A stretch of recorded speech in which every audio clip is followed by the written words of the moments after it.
Actually, I don't know you, so it's occurring to me that there's a remote possibility that you might actually be somebody that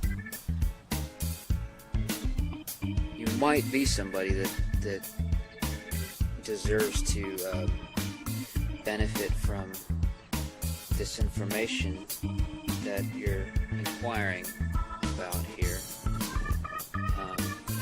I know you're doing it in a sort of ignorant way and everything, but I'll look past that. First of all, you're telling me to prove my claim and show my evidence here on YouTube, which is what I'm doing. I have a YouTube channel and I post my blogs on YouTube. However, my primary weblog server is float.app because float.app does not mine data and it does not censor your data. So that is my primary server, okay? And YouTube is the off-brand. Is the off-brand. I know there's a lot more people on YouTube. Doesn't really mean shit to me anyway. YouTube isn't off-brand. YouTube is the off-brand. Okay. Now, going into the question that you're asking me here, to break down the song line by line from start to finish. I don't really think that's necessary. Because what I can do instead is just answer the question. I'll answer the parts of the question that you are pointing out here that you feel are relevant. What does a song about a nightlight talking about Jason and the Argonauts and the Longines Symphonet have to do with human trafficking and child rape? You're listening? Well, I don't think you're listening, but for the benefit of anybody who actually is listening, I will answer this question for you here, okay? First of all, the song is not about a nightlight. It's about an incident. It's about an incident that occurred in 1978 when I was 2 years old at my mother's apartment where I was living. She had called one of my uncles on my father's side of the family, his brother Eduardo, to come and babysit me one day. Okay. He pulled me into the pantry. He's a gay guy. Okay, well, he's dead now, but he was a gay guy. And I'm 2 years old. He pulls me into the pantry, and he's trying to get to know me. Okay? So he's sticking his tongue in my fucking mouth. Okay? And I pulled back, and he's like, "What? Are you not comfortable with that?" And I was like, "No, I'm not." And he's like looking at me like, "Okay, I didn't expect that for a baby to talk to me." I was like, "I'm not a baby." And he's like, "Okay, so you don't like me now?" I'm like, "I didn't say that." I was like, let's just evaluate the situation here. He's like, so I guess you're straight. You like women, huh? I was like, I really don't know. I'm just not comfortable with this right now, you know. But anyway, I pointed to the wall, and there was an electrical outlet there on the wall. I pointed to it, and he looks. He's like, "What are you showing me?"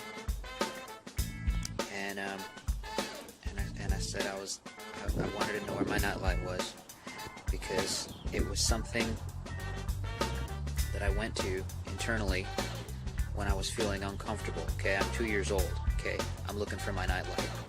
Okay, and there's a little blue canary on the nightlight. Okay, that's what this song is being written about. Now, the very first lines of the song start with something that my uncle Eduardo said to me that day. He said to me, "I'm your only friend. I'm not your only friend, but I'm a little glowing friend, but really I'm not actually your friend, but I am." He's trying to tell me, let's keep this a secret between you and me. He said it in this really fucking weird way. And I wrote it out, and that was the very first sequence of the song. Okay, what this guy said to me, and it really kind of blew my mind. You know, I was like, you know, that's fucked up, but it's intriguing, and it stuck with me. You know, so moving on. Blue canary in the outlet by the light switch.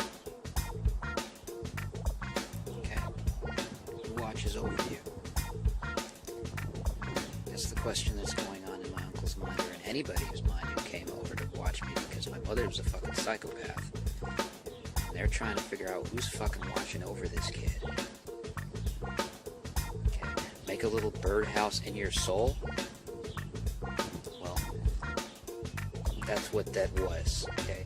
The little birdhouse in your soul is about making a special place in your heart for this, for my fucking bird right here, this middle finger right here. Because this fucking whole situation pissed me off. This is a song about these things that I experienced that pissed me off. And what to do about it. Make a little birdhouse in your fucking soul. Okay? If you're a person that frickin' supports this and isn't frickin' helping me out, then this is what you fucking get. You get a fucking hole in your fucking chest that I get to shove my fucking bird right up into, and you fucking leave it there, and then fucking sew it back shut. And let you live that fucking way. Okay? That's what that's about. Now, not to put too fine a point on it, and that's just an extension of what I just said. Say I'm the only bee in your bonnet. Okay? I want to be the only person that's fucking with you. Anybody else that fucks with you traces back to fucking me.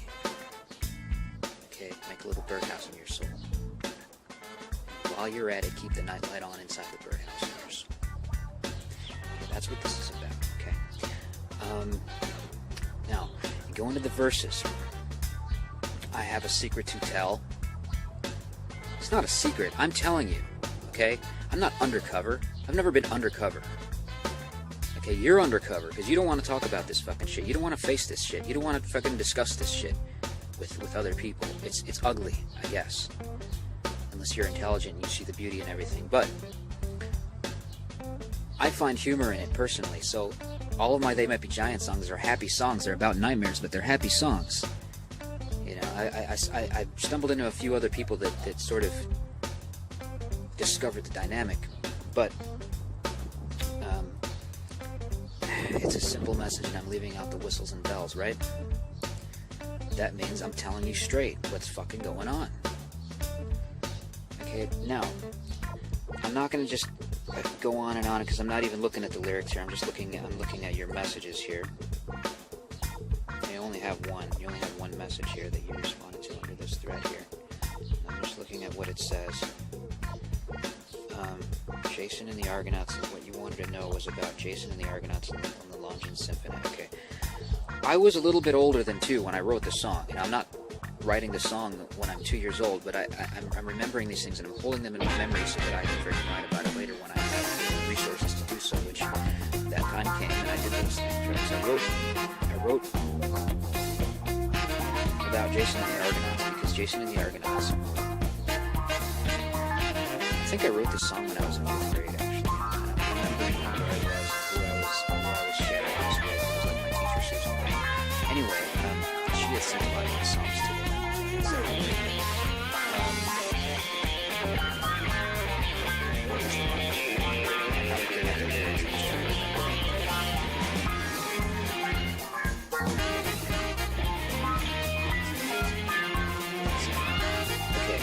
okay, I'll start with this one. When you're a baby, I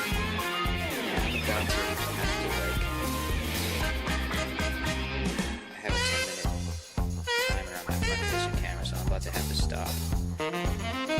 Restart a new film here. Okay, hold on a second. Okay, about the Longines Symphony. When you're a baby, okay, or when you have a baby, and they can't sleep, you're having trouble getting them to sleep. What some parents do is they turn on the radio to a classical music station. If you have any fucking intelligence in your head, you know that babies love classical music and that it puts them to sleep. What is the Longines Symphony? It's the classical music program that's playing on the radio at 2 o'clock in the fucking morning. Okay? So, my story's infinite like the Longines Infinite, it doesn't rest. And then the bit about the Jason and the Argonauts, you asked about that. I saw Jason and the Argonauts, the movie. I saw Jason and the Argonauts when I was a kid. I saw that movie. I don't remember a lot about it. I remember there was a fight scene that took a really long time to film because it was done in stop motion with these constructed characters that were built, and then they had to move them each piece by piece to do the fight scene. And but it just kind of worked itself into the lyrics in a kind of just sort of picturesque kind of a way. I was kind of painting a picture there for a minute, you know, metaphorically. I mean, like, what did I say? Though I respect that a lot, I'd be fired if that were my job. What did I respect? See, I'm not remembering just off the top of my head. I'd have to actually look up the fucking lyrics here, because I've written hundreds of songs, okay? And I don't remember the lyrics, you know, to all of them, like right off the top of my head all the time. What song are we even talking about again here? Birdhouse in Your Soul, okay.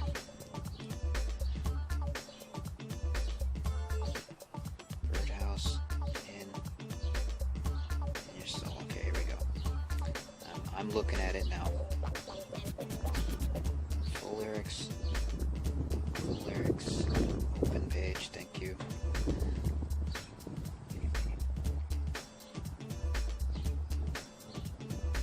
Okay, here we are. Yeah, Susan Green is definitely, I remember now, because I remember she read the song with me. We're in the class and she's looking at it and she's asking me these same questions, like, what is this about? What is this about? And so there's a picture opposite me of my primitive ancestry, which stood on rocky shores and kept the beaches shipwreck-free.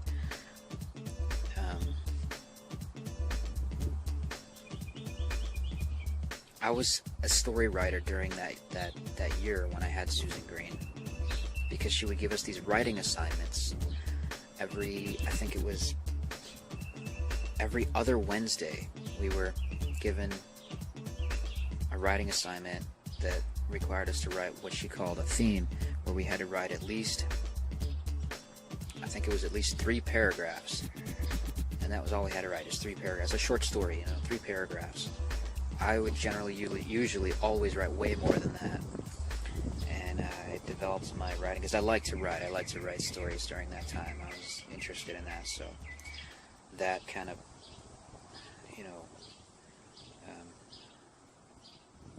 came out in writing a song.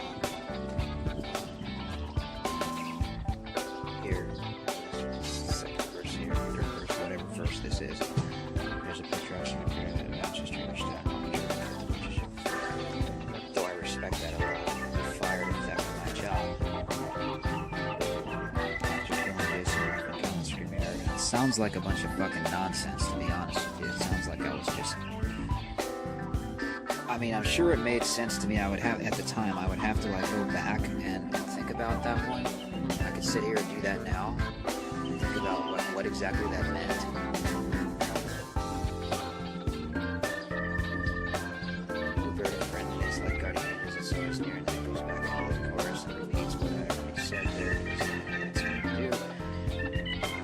Song lyrics. It doesn't do that. It doesn't say anything new.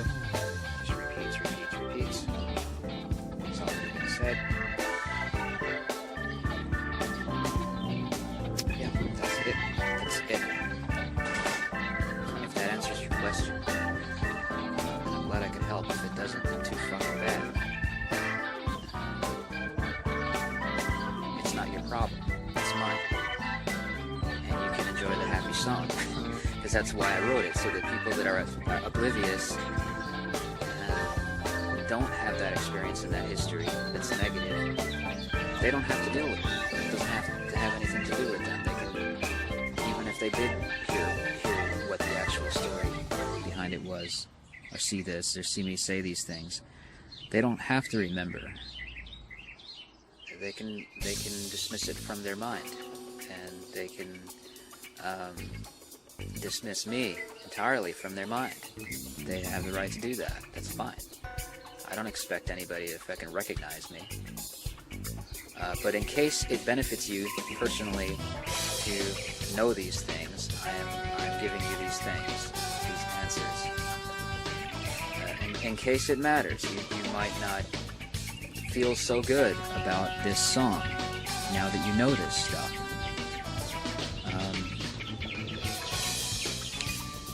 But then again, you might, because at the same time, it's just a perfectly innocent song about a nightlight and there's some movie and what else?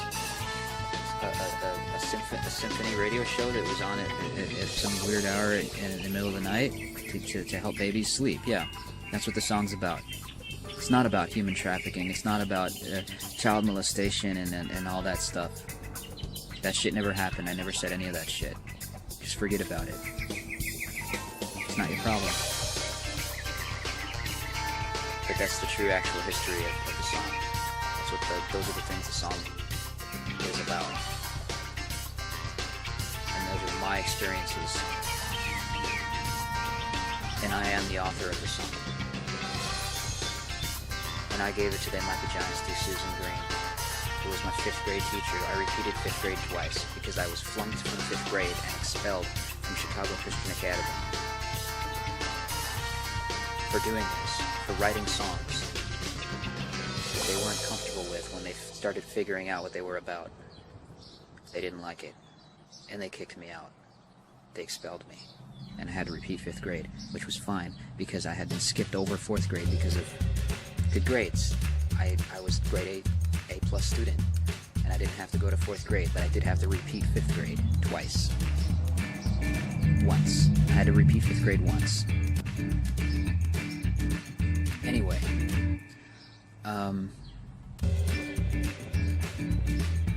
so in my second year of 5th grade, I was 10 years old. So I wrote this song when I was 10 years old. Which means that the year was 1986. I wrote it.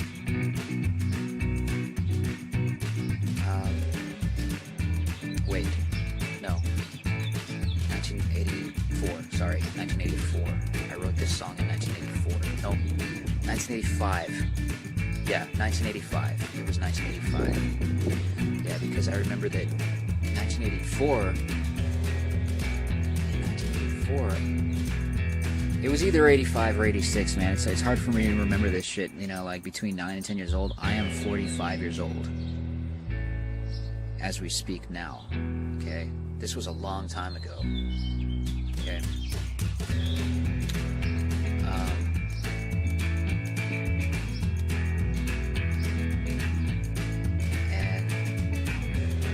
And I don't have to fucking prove anything to you or anyone. I don't have to. But you can take these things into context if it helps, if it benefits you. And I'm not looking for fucking sympathy from anyone. But again, this is the meaning of the song. This is what the song is about. Fuck You is the actual title of this song. But we'll be polite in front of the kids, and we'll just call it Birdhouse in Your Soul. Make a little birdhouse in your soul. Bitch.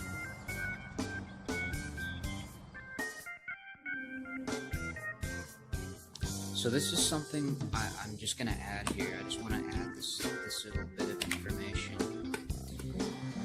My teacher, Susan Green, was really cool. She was like the best teacher I ever had, the best grade school teacher, or any teacher she was the best teacher I ever had in grade school, okay? And I felt bad for her, because I kind of double-crossed her. I gave her songs, and she passed them along to musicians for me on my behalf. She showed them to the principal of that school. His name was Eric Schomburg, and then they collectively, mutually decided that, that they were going to honor my interest in allowing those songs to be released, to the world and be produced and be given to people. And they shared my vision, but they didn't fully comprehend it. They didn't know until after the fact, after the songs were already out there, after they were already sent, after it was already gone. That's when I revealed to Susan what was really going on in the songs, and it freaked her out, and she left the school. She resigned, just really fucked with her, and I felt bad about that. So figured I'd add that little note to this video that I'm sharing with you here, this vlog or video log of my personal autobiographical extension on this. I wasn't trying to hurt anybody's feelings that didn't deserve it. But when she figured out that there was coercion and malice involved,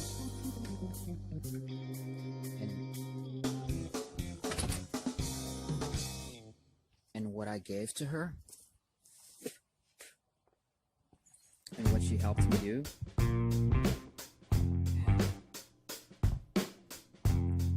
it broke her spirit.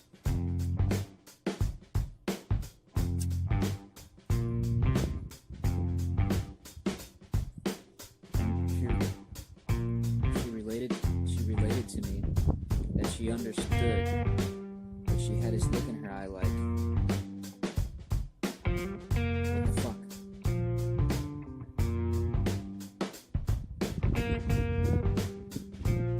Like, I thought you were a good guy.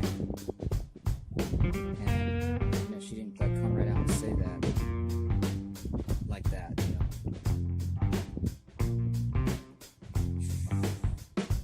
But I answered it anyway. I was like, I am a good guy.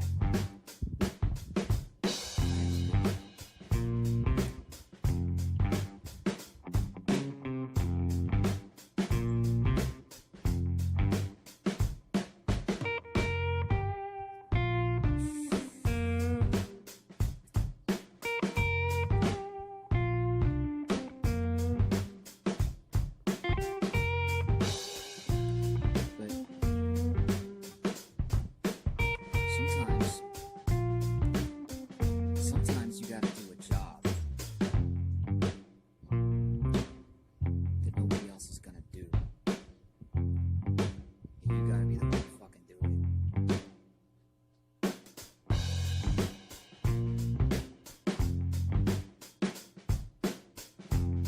Like the janitor.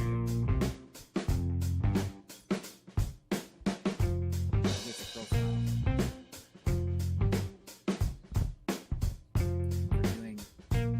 Essential work that needs to be done.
No,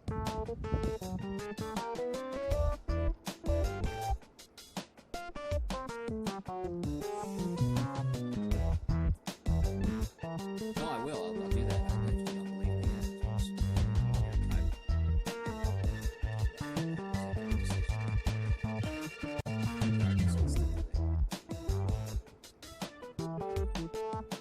your actions aren't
take this fucking position so that you understand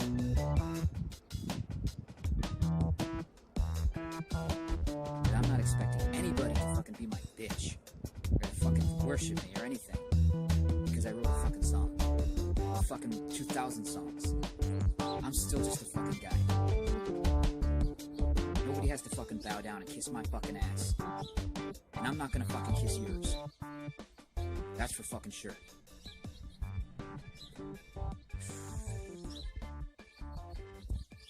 You have to be aware of that. If you ever fucking met me in person, I might punch you in the fucking face.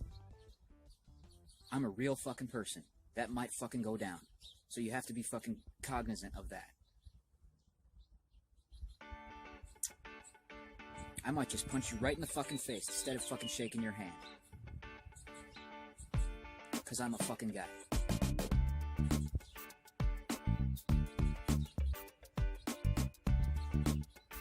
And your preconceptions don't mean fucking shit to me.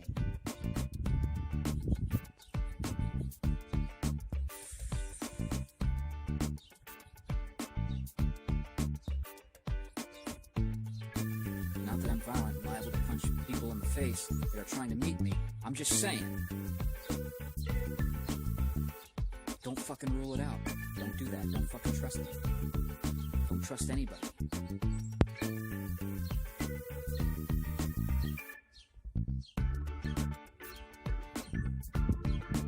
Don't be a fucking sitting duck. Don't be a fucking complacent consumer fucking cog.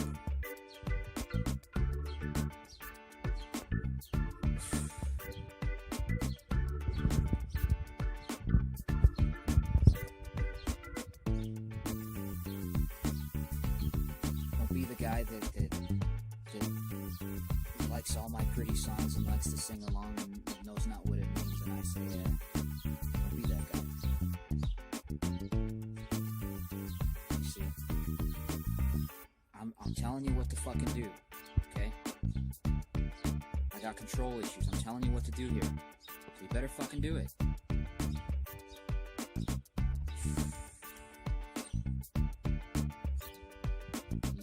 You better fucking think and act autonomously and not listen to a fucking goddamn word I say.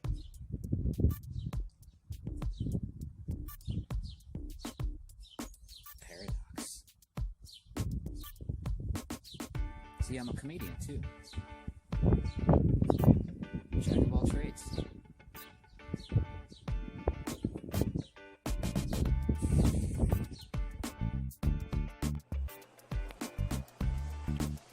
Hold on a minute, man. I'm just waking up again. Okay, hold on. I gotta sleep on these things sometimes, you know? So I can process the information, you know. I initiate the process by remembering a portion of it, you know? Now I remember what I remember now. You're not the boss of me. Boss of me. Okay, the song title is Boss of Me, but you're not the boss of me. No, the song was about.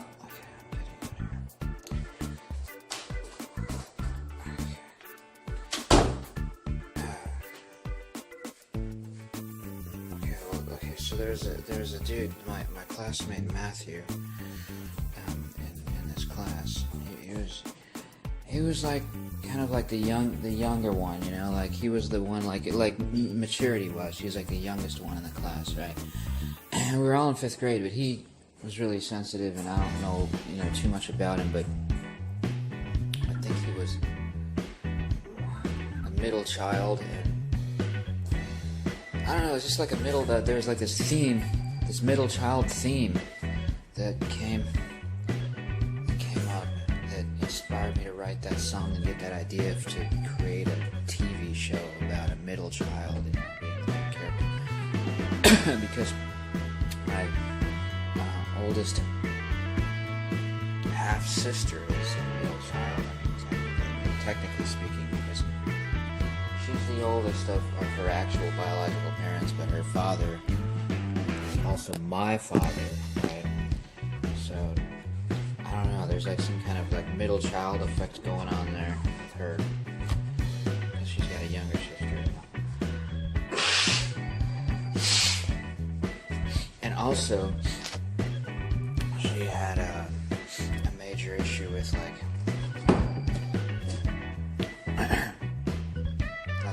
who was the boss and who's in control, and that to this day she's like hung on that stigma, you know, of attacking every opportunity she can possibly detect to assert that she's the one that's the boss, and or that you're not the boss, or you know, it's just a continual stigma, you know. If you're in a room with her, she's gonna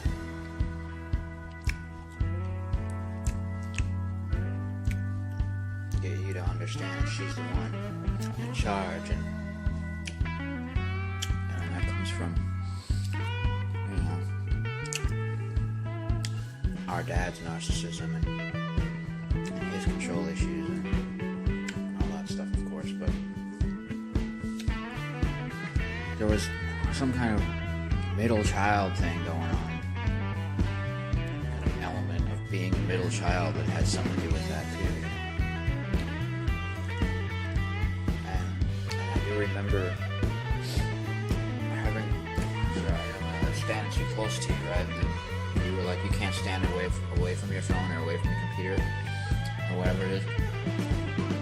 If you feel like I'm standing too close, right, to the camera, well, put your arm freaking out a little bit farther. So I'm not all up in your face, right? Okay, anyway, yeah, I was discussing this thing with my teacher, Susan Green, when I did this, about how I was inspired to make a middle child themed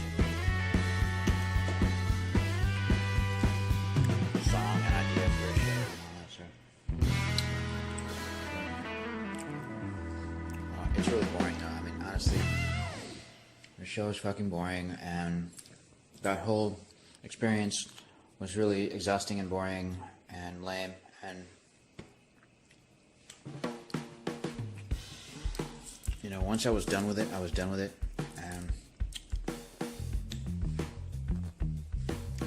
and there's nothing to get out of it. I didn't get paid, you know, I didn't get the money, I didn't get the credit. There's just nothing in it for me. But, for the record, there's that information. I was the creator of Malcolm in the Middle, and I was the person that wrote Boss of Me. Thank you for watching Idle Arrangement. Well, see here, I can try and put this in perspective.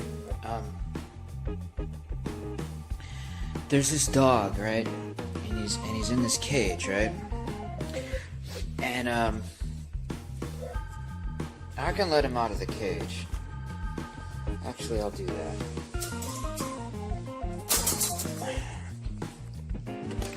Come on, let's go outside. I'm going outside. I don't know what the fuck you're doing. Anyway, you staying in or you going out with me? Huh? What? In, out, in, out? Can't make up your fucking mind? Okay, dog's been in that cage like all fucking morning, like locked up, I don't know how many hours. Because my roommate went to work. She locked him up because he'll get into shit, right? But I permitted to let him out as long as I can keep an eye on him and everything. But what happens when I'm not here? What happens when I leave and I go live somewhere else and I'm on a farm, working on a farm or something like that? Or I just leave. Never come back to chill here. The dog belongs to her son, who doesn't live here. Okay. 13-year-old that has a sort of shared custody situation, but I believe his primary guardian is the other parent. So that's where he technically lives, is over there. For now, he's got 5 years to be in the middle of this shit. Well,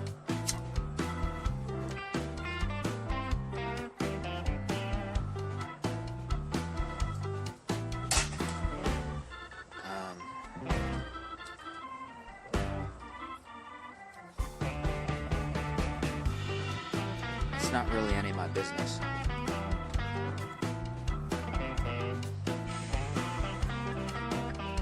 So,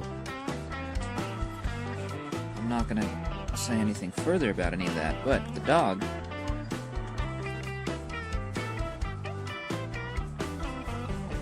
stays here.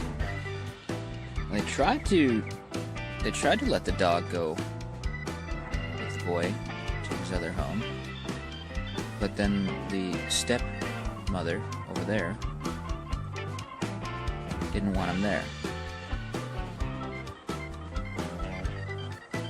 The dog made her frustrated and gave her personal drama, so she just made it clear to the boy's actual mom that she really just did not want the dog there. And the dog, while he was there, was very uncomfortable, very unhappy, hiding under the bed all the time. They didn't make him feel welcome, so we decided to keep him over here, right? And a dog came from her oldest son. He made the executive decision to bring the dog here. No one asked him to bring a dog here. The kid wanted a corgi. This is an Australian Shepherd. The oldest son goes to the pound, the kill shelter. Sees this one. He's the most chill, laid-back one. This dog doesn't even bark.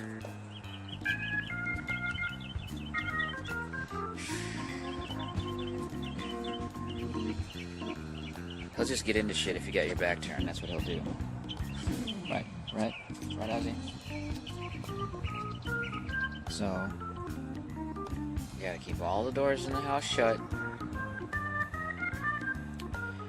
not here, he gets locked up in the cage. We can't leave him out here in the yard. We got a kennel right here, and a doghouse. We can't leave him out here because the fences are all fucked up. And if he's left here while we're gone, he figures out how to get out of the fences, and then he just runs all around the neighborhood, and then he gets into the neighbor's yard and then just hangs out over there. Somehow he knows that if he just hangs out in the direct next door neighbor's yard, then she'll take care of him. Which is what happened last time that occurred. So now we don't leave him out in the yard anymore.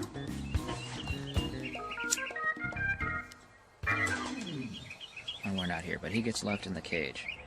And he's happy in that cage, he's comfortable there, but when no one is here, this dog has really bad separation anxiety, and he howls, and he howls, and he whines. And I know this because I sleep in my room here that I'm renting. He doesn't know what I'm here or not. He just makes all kinds of awful ruckus, howling and whining and all that sort of thing, until I finally just pop my head up and say, "Shut up, Ozzy," then he shuts up. But I'm going somewhere with this.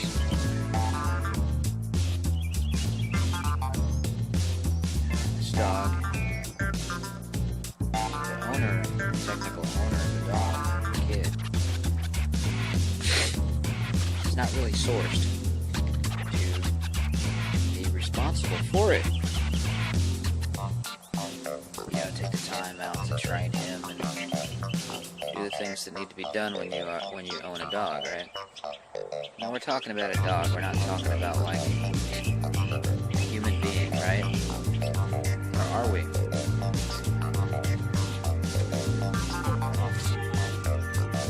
What happens to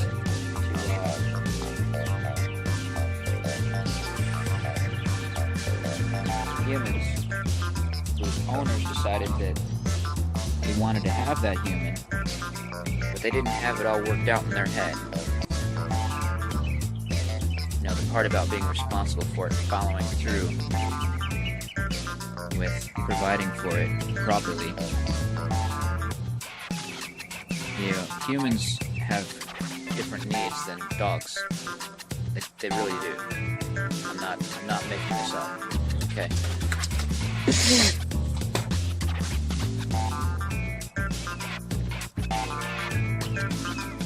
Now, sometimes I make shit up for the benefit of perspective. You're not going in. I'm sitting out here. I'm not gonna let you inside. Sit out here while you chew everything up in there. I'm not paying attention to you. I'm gonna keep an eye on your ass.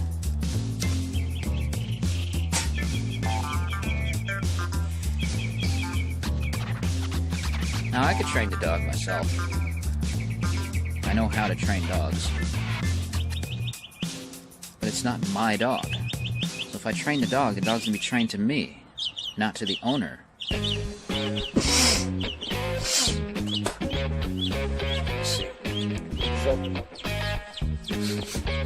it's just not my place. There's nothing I can do in this situation with this dog.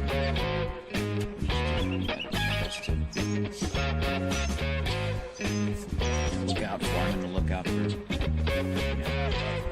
property here,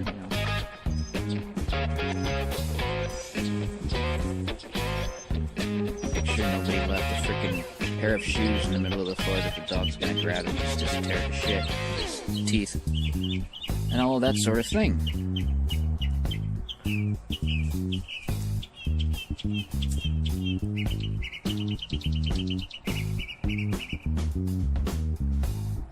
So, going back now to, what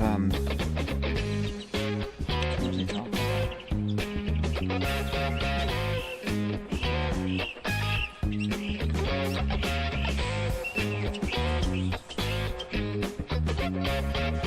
Birdhouse in your soul, Birdhouse in your soul, yeah. What does it have to do with human trafficking? Yeah.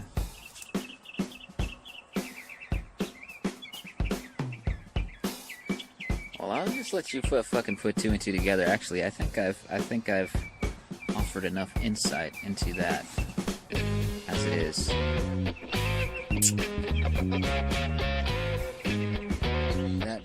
There it is right there, at the very, very highest possible point on that tree.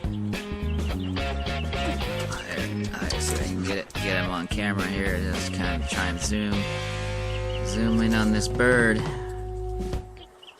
There he is.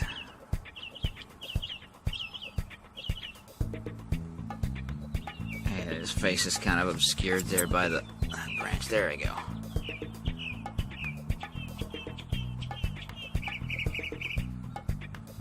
I'll show you where he is again.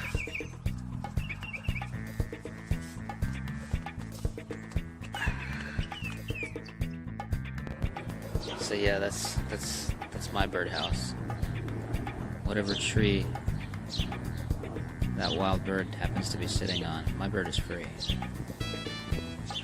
Where's your bird?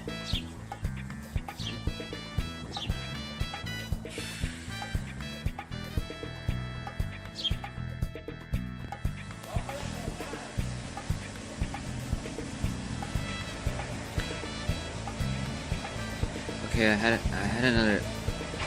another night of sleep on this one, so I remembered some things.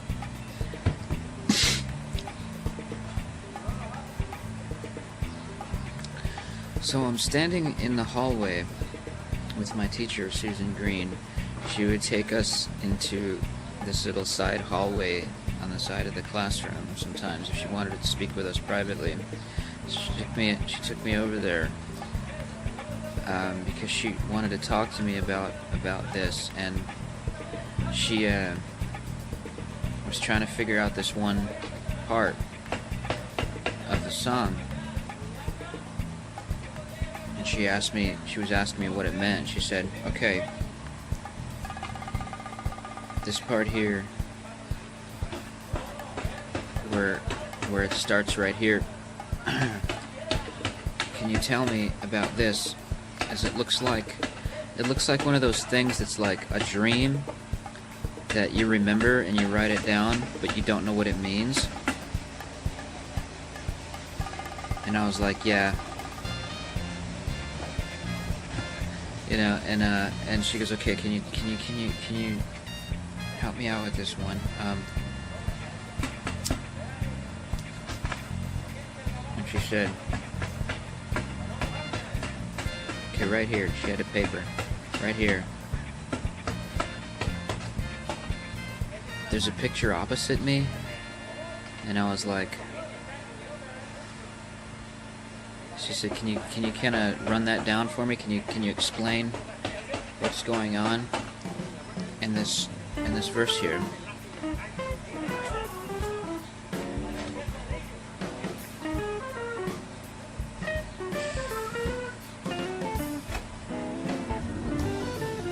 So I said, all right. I said, she's standing in front of me, and I pointed to the wall in front of me, opposite me. I said, there's a picture opposite me. And she looks, and I said, no, it's not there. It's in my mind, right? Okay, I get it. I said, okay. This picture opposite me of my primitive ancestry. This is still making sense so far. So yeah. Okay. She said, how far back are you going? As far back as it goes, I said. Okay. This picture opposite me of my primitive ancestry. And then I continued, okay. Which stood on rocky shores and kept the beaches shipwreck-free. Does that still make sense? Am I still being followed here? And she's like, yeah. She's like, the next part is what's confusing me. And I said, okay. I said, though I respect that a lot.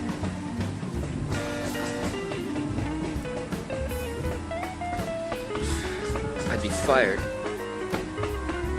if that were my job.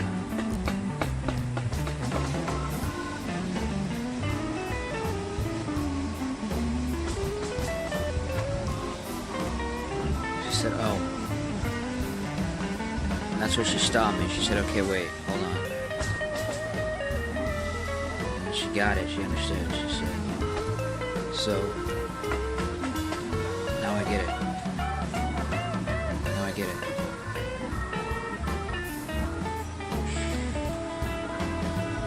And then following that, because nothing should be a job, it should just be, you know, your passion in life to experience everything that you experience, right? So following that, I said,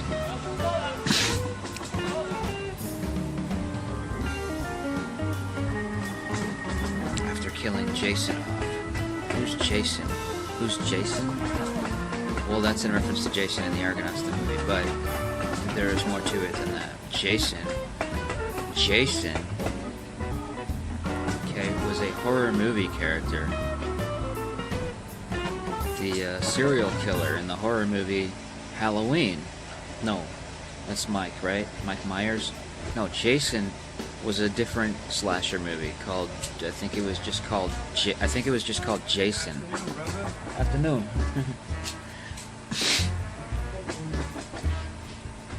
Actually, to be honest, I don't remember now. There were some different slasher movies and different, like, characters in those slasher movies that were the killers, right? So there was Mike Myers, there was Jason, and I don't remember which freaking movie Jason was in, but Jason was, like, really ultimately the trigger for the lyric, you know, for that particular appearance of the word Jason in that line, right? It was after I killed Jason off,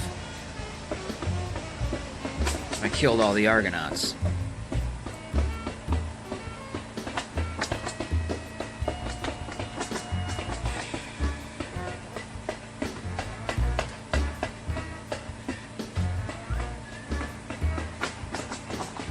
But it was just a metaphor, even still, yet again, for basically anyone that would stand in my way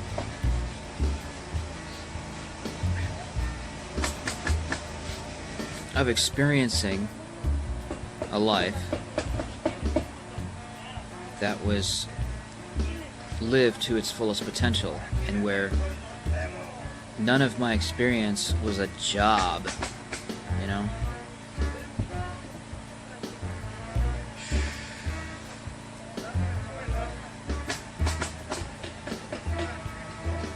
So,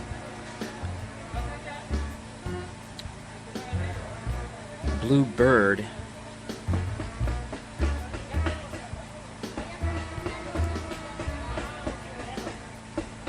of friendliness. I'm friendly. This is friendly fire. You're fired.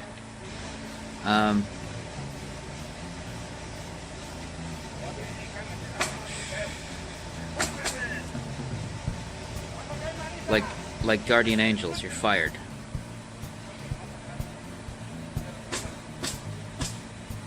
Oh no, that wasn't the line, right? Like guardian angels, you're fired. It was like guardian angels, you're always near. No, you're fired. You're fired. You're definitely fired. You're not always near. Fuck you. Get the fuck out of here.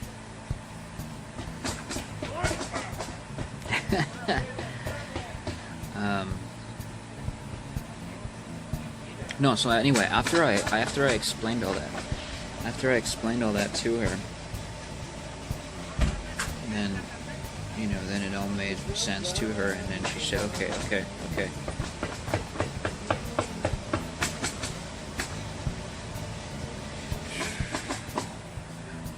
And some further conversation transpired, and whatever, is the rest is history, whatever, you know.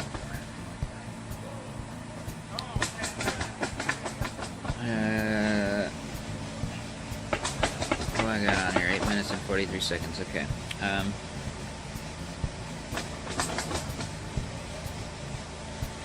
I'm just thinking for a second here, see if there's anything else to say about this song. Oh yeah, the Blue Canary. It was not actually. I don't believe it was actually on the nightlight.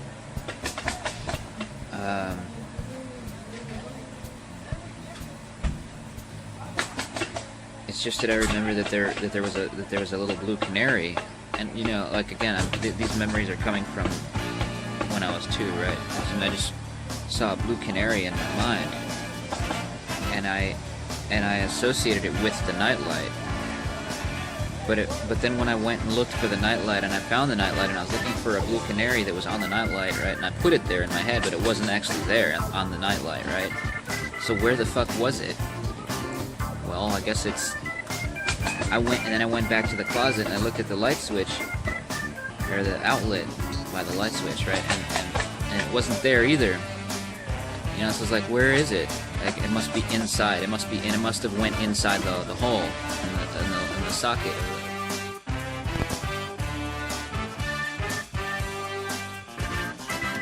Alright, so I'm a Guatemala farmer,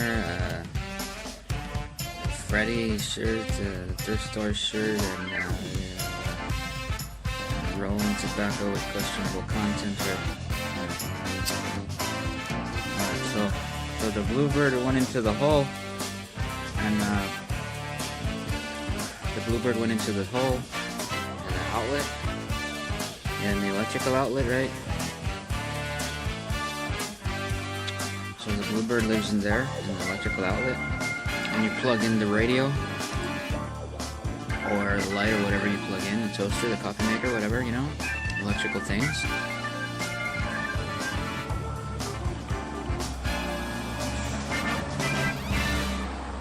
And what happens then? The bird is there,